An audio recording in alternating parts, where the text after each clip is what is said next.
Someone who's been here at Merton Abbey Fest before and I've worked with personally for many, many years. I'd like to give a big hand to, here she is, Sue Johns.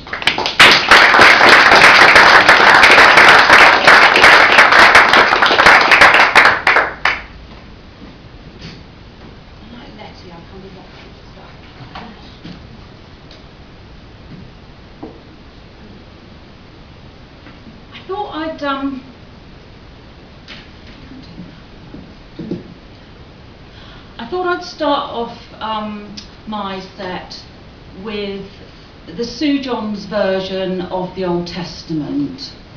So, where of course do we start? We have to start with Adam and Eve. Now I'm going to take the part of Eve, and I've got this lovely apple, and I just need a volunteer, Adam, to step out of the audience and take a great big bite out of it. In your own time. It's only the future of mankind hanging on this.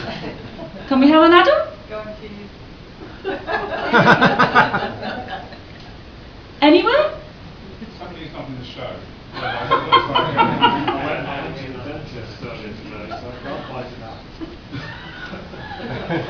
What would you have done if Adam had said that? Come on, let's have you. Let's have you. Thank you.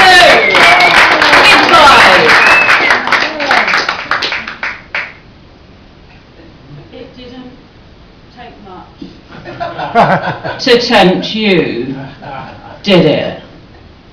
What's that you say? You want your rib back?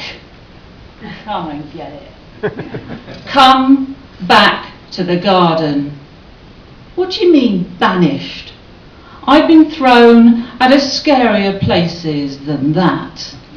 We'll go at night, and once inside, bite my neck, bite my thighs, eat me alive. I'm going to do things to you that will terrify any serpent for miles. And here in this Eden, amongst the fallen fig leaves, every time you devour me, you can have another apple, and we'll build a chapel from discarded cores, defying the laws of God.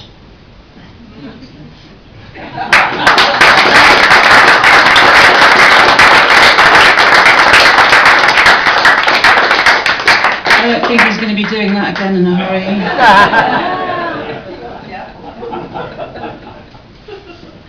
Remembering Mrs. Lot. Genesis chapter 19 verse 26. But his wife looked from behind him, and she became a pillar of salt. Genesis chapter 19 verse 32. Come, let us make our father drink wine, and we will lie with him, that we may preserve the seed of our father. You are always looking over your shoulder, checking my movements. Had I trekked back over the plains? On our sinful streets you turned, to the sounds of sodomy and sucking, as we silently closed our doors, conceived our daughters, shrouded in the dark. They grew with a passion alien to their begetting, strode before us from our city in flames. It was then that I whispered, do you not wish to see how all that irks you burns? You could not resist, and I laughed at your pale pillar.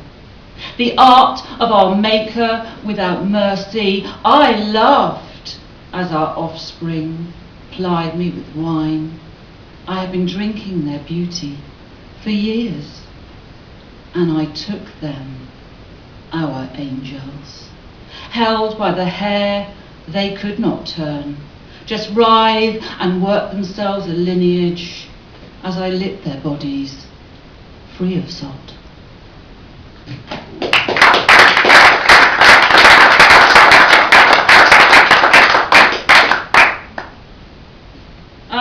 Towards the end of last year, the mother of one of my closest friends passed away, and afterwards I helped her clear out all her mother's clothes, and I was quite surprised that actually I came away with a few items myself. Wearing your mother's clothes. Cool and serviceable, the navy shirt had recovered creaseless from the hugs and handshakes in praise of the captain at the golf club lunch. A shop girl now beneath my workaday suit.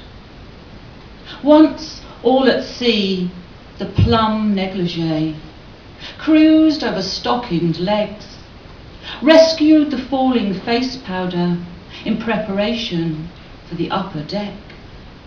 I have made a boozy broad of her as she navigates a bar stool for gin and cigarettes. We bin-bagged and labelled these girls for charity, high street and designer claiming their side of the bed. Your father retaining the ball gowns, as is his other half recalling each dance from her casket beneath the valance.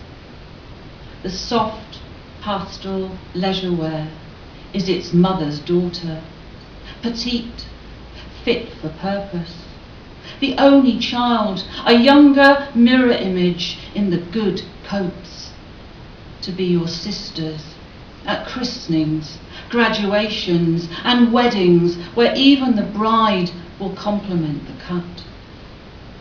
A yellow spotted blouse had spring-stepped sensible shoes, reflected like a buttercup under the chin of Masonic wives as they accepted sandwiches. Now my skinny jeans are sunlit as she makes her mark at the art show. And that kingfisher jacket, on which many a floral dress took flight, though we can't put a name to the celebrations, I am taking her out in a blaze of matching hair and nails.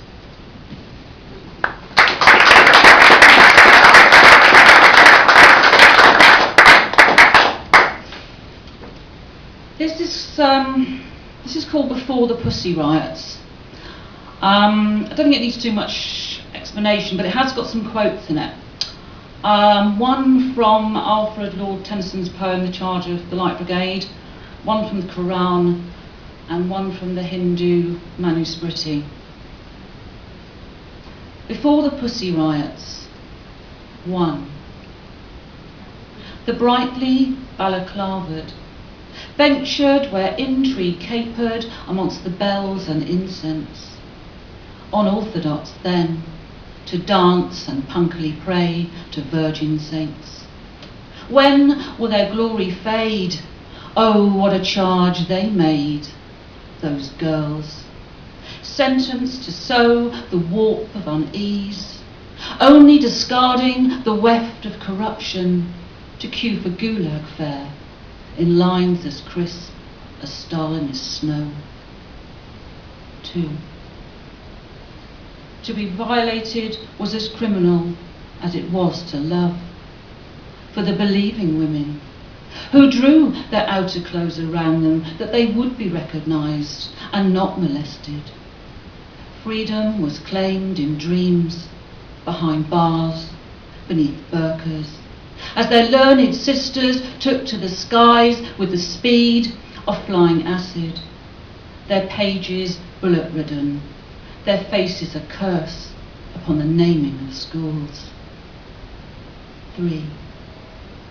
It was written that the nature of women was to seduce men, but the sound was red when a naked girl hit the dust. As her honour soaked the ground in a continent of coloured silk, there was none to cover her. The preserver and the conqueror of ignorance were as any other idols, bedecked with flowers, being offered a light lunch while Eve was teased. Justice was measured in media coverage, as a dowry purse was counted and her husband reached for kerosene and matches.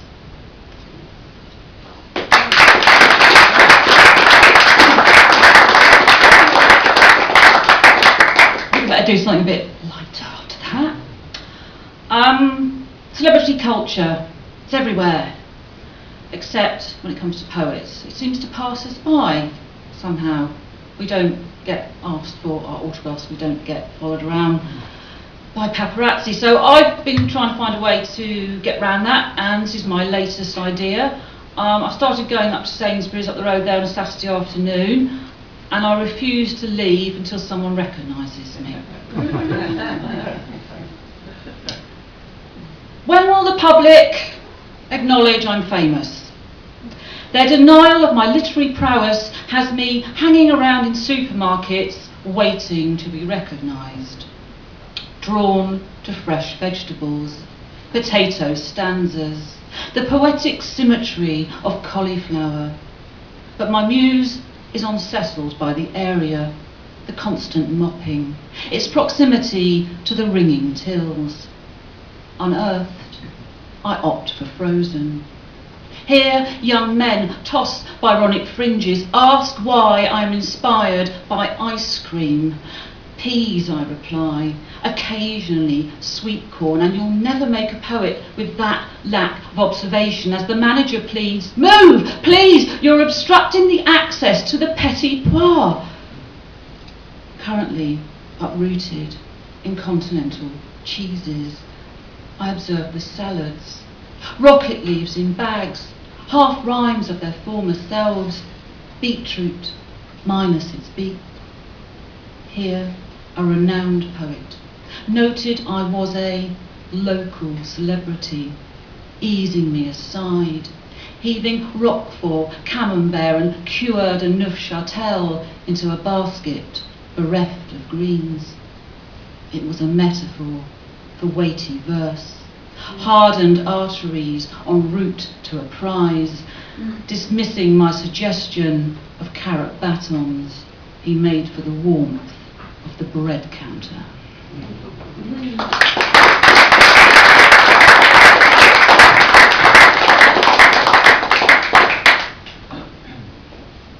This poem marks one of the highlights of my year so far, Death of Thatcher. Unfortunately, tinged with a bit of disappointment, because I don't think I'm going to get to fulfil a very long-held ambition to go and dance on her grave. I believe she was cremated and squirreled off somewhere where we can't get at her. And this is Iron Age burial. The crows bring coal, community's shadow. Draw a shield around the masses, their black-winged picket line. Magpies scout ancient sites of work for weeds and window glass to deck the dirt of prejudice and pound. As maggots make bold in the bouffant, dark eyes you turn with worms, and slugs trudge over neck and ruff. They come, coughing up the phlegm of streets sleeping, pissing out the system's poison since they imbibed a final living draught. Not soft-shoed in silence, but laughing brave and booted big in place of mud, their pledge a mud memorial for the soiling of the land.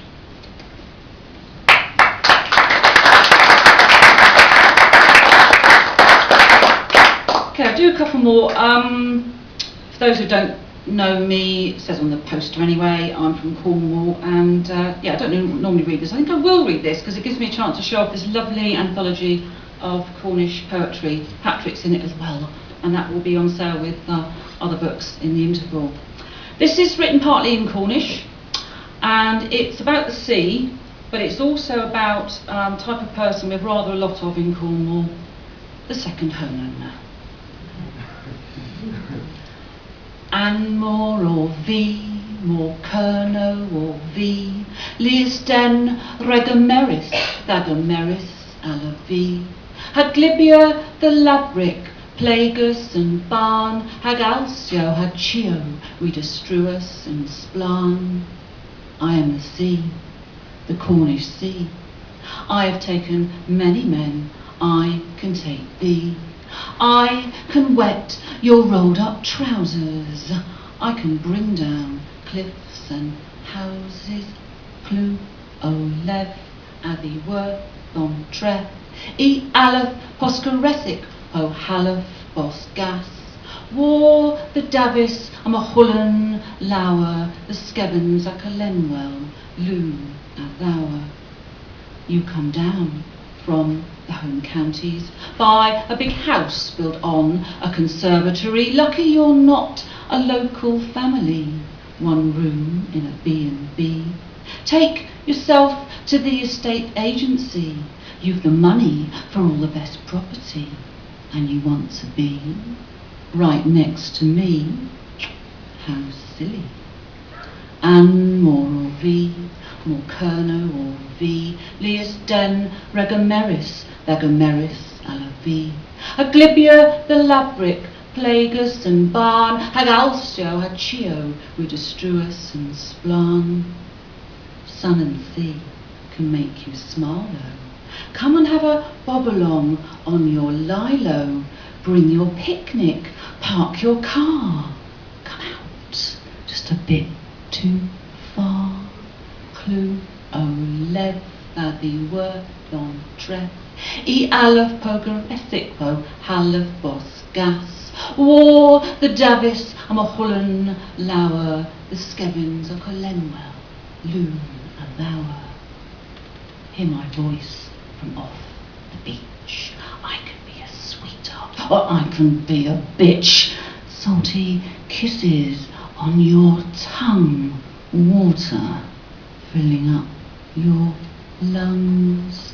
An moral v, more kerno or v, lius den regameris, thagameris alla v. Haglibia the labric, plagus and barn, hag alstio, hag chio, redestruus and splan. Why not park your new Land Rover just a little closer to the pier, my dear? Clou, o lev, addi worth on tref, e alef pokerestic po, halef bos gas. War the Davis, am a hullen lower, the skevins o colenwell, loon a thouer. I'm the sea, the Cornish sea. I've taken many men, I've taken many men, I've taken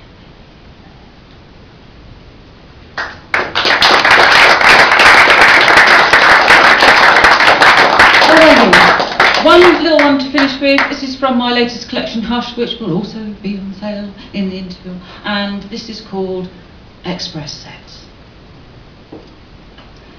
Thinking of you once while on a train, I came without the aid of touch or stroke, just thought I wouldn't dare to tell you what. Had never dreamt it possible. Then wondered if that man behind his Daily Mail had spied a tremor, slight rolling of the eyes. The toilet reached by high-speed lurch, keen to inspect my trousered crotch and check for telltale signs of wet. Then back along the aisle, composed, retake my seat and sip my coffee, smiling, still slightly out of breath. Thank you very much.